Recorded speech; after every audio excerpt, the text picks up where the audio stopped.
Coming down off the end of our little trek here, that's private land there. That's all owned by Frank Lumber. They're, like I said earlier, they're out of Mill City. Pretty good sized stumps in there. They go pull off right here.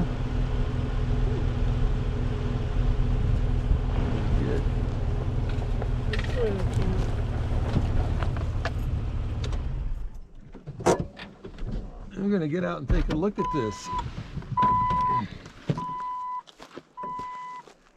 This is pretty interesting out here.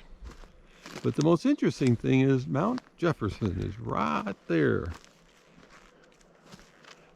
So now here's the difference between privately owned, logged off land and government owned, logged off land. What do we see here? We see little trees growing. Look at that. Replant, replant, replant. So when people say, oh, those greedy corporations, they're killing our forest. Well, no, they're not greedy, because these are family owned or corporate owned, and they have to pass down through the generations. And so they make sure they take care of their land. They make sure that it's replanted so next generation can make a living off of it. Here's a nice little fella right there. Yeah, he's just a little guy. And they come in here and they pay people, and they come in here and they replant all this. You get in the U.S. Forest Service land, and it can lay dormant for years and years and years, because that's our wonderful government at work. You know, they don't enforce half the laws they make. You know, they don't enforce current gun laws even that are on the books. They just want to make more and more stringent ones, because they say, well, the laws aren't working, but that's because they don't enforce them. It's the same thing here. Let's stop all the cutting of wood because nobody enforces tree planting. Well, when you're a private timber owner, nobody has to force you to do it at all.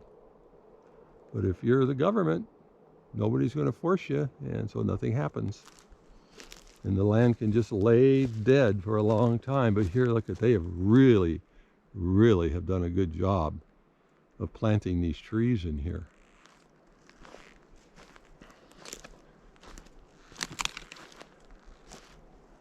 Yeah, really done a good job. The road we're on is actually the boundary, too, of the Frank Lumber.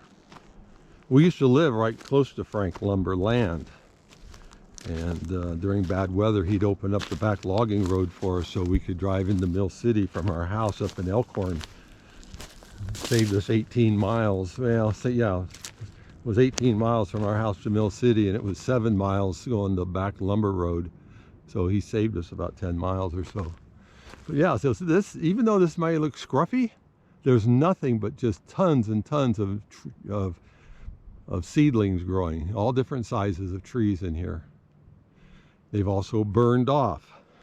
They burn off as much as they can because it adds nutrients back to the soil. So this is what reforestation looks like when it's done by private companies.